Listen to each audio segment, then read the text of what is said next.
তাবিঈদের মধ্যে মুহাম্মদ ইবনে সিরিন খুব ভালো স্বপ্নের ব্যাখ্যা জানতেন। এক লোক এসে মুহাম্মদ ইবনে সিরিনকে বলল যে আমি দেখলাম আমার ছেলে পানি খেতে খেতে পেটটা এত বড় হয়ে গেছে।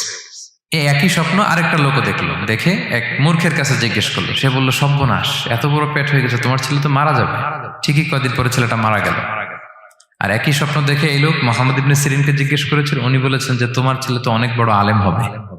ঠিক তাই হয়েছে, ওই ছেলে অনেক বড় আলেম হয়েছে।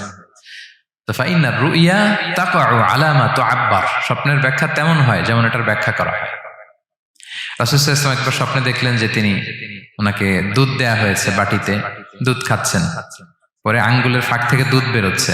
এই সামান্য একটু দুধ রাসূল সাল্লাল্লাহু আলাইহি ওয়াসাল্লাম ওমরে ফারুককে দিলেন। সাহাবারা বললেন, মাযা আউয়ালতা বিহি ইয়া রাসূলুল্লাহ, এটা তাওয়িল কি?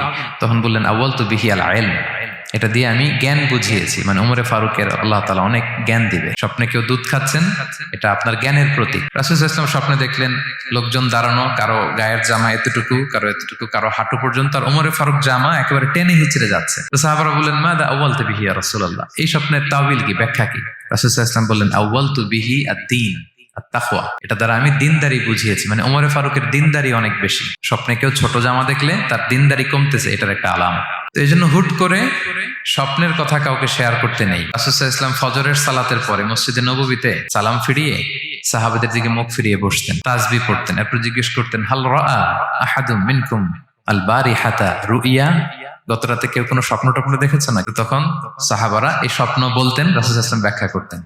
সুবহানাল্লাহ, কত সৌভাগ্যবান ছিলেন তারা। তাহলে স্বপ্ন বলা যাবে নাকি কাউকে? না। খুবই শুভাকাঙ্ক্ষী, আপনার একেবারে ক্লোজ ফ্রেন্ড, তাকে বলতে পারেন। আর অনেক বড় আলেম যিনি ভালো ব্যাখ্যা করতে পারবেন, আপনাকে গাইড করতে পারবেন, তাকে বলবেন।